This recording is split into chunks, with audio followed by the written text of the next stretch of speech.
السلام عليكم. جيت لكم بقى بفيديو جديد، فيديو منتظرينه من زمان. البسبوسة وأسرار البسبوسة، وازاي تطلع معاكي بالجمال والحلاوة دي، وازاي تبقى مرملة ودايبة كده معاكي. شوفوا ما شاء الله. شوفوا ناعمة جدا، مش ناشفة، وطرية وحلوة جدا. انا كنت بعملها، كانت ساعات تطلع معايا حلوة، ساعات ما تظبطش كده، بس من ساعة ما عرفت الطريقة دي واعتمدتها وهي ما بتبصي مني نهائي. عشان كده قلت لازم أنا اعرفكم الطريقة دي اللي بقيت بعتمدها في اي بسبوسة انا بعملها. اول حاجة هي بتتعمل على 3 خطوات. اول خطوة معانا الشربات. هنحط 4 كوبايات من السكر وعليهم 4 كوبايات من المية. هتقولي لي 4 كوبايات ليه؟ علشان انا هعمل صينيتين مش صينية واحدة. انت هتعملي صينية واحدة، هتحطي لها كوبايتين مية، كوباية المية عليهم كوبايتين سكر. وعايزين الشربات خفيف مش تقيل ومش خفيف قوي، يعني عايزينه يكون بيلزق كده، ما يكونش خفيف زي المية.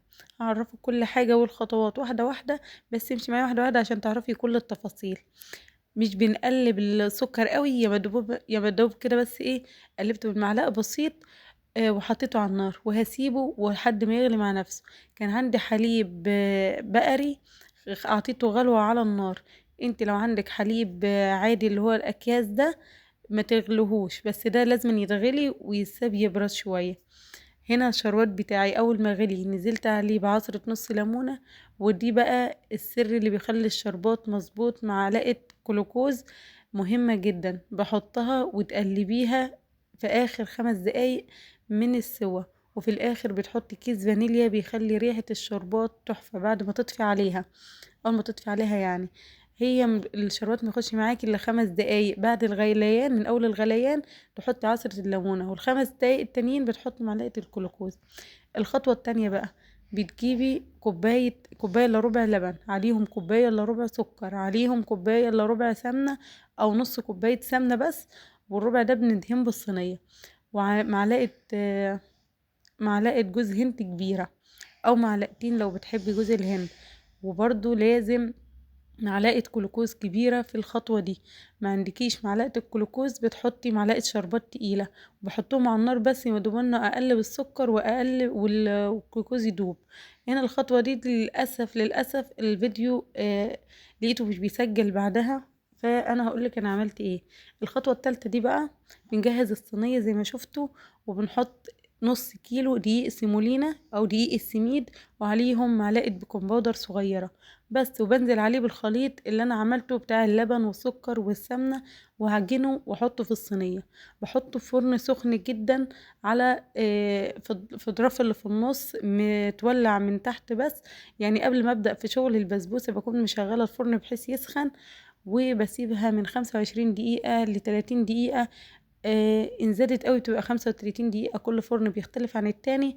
وبتطلعيها بتبقى تحفة زي ما انتوا شايفين، مش بنولع من فوق، هي بتستوي من تحت ومن فوق وبتاخد لون، وهو مولع من تحت بس. شوفوا الجمال والحلاوة ما شاء الله، الله أكبر. أول ما بتطلع بنزل عليها بالشربات وهو ساخن، وأول ما تتشرب معايا بغطيها. وتشوفوا بقى الطراوة والجمال والحلاوة بعد ما بتخلص ولا الروايح. أهم حاجة تمشي على الخطوات واحدة واحدة. دلوقتي انا بشربها كويس، وبتحطي صباعك كده وتطلعي عشان تعرفي هي اتشربت ولا لا.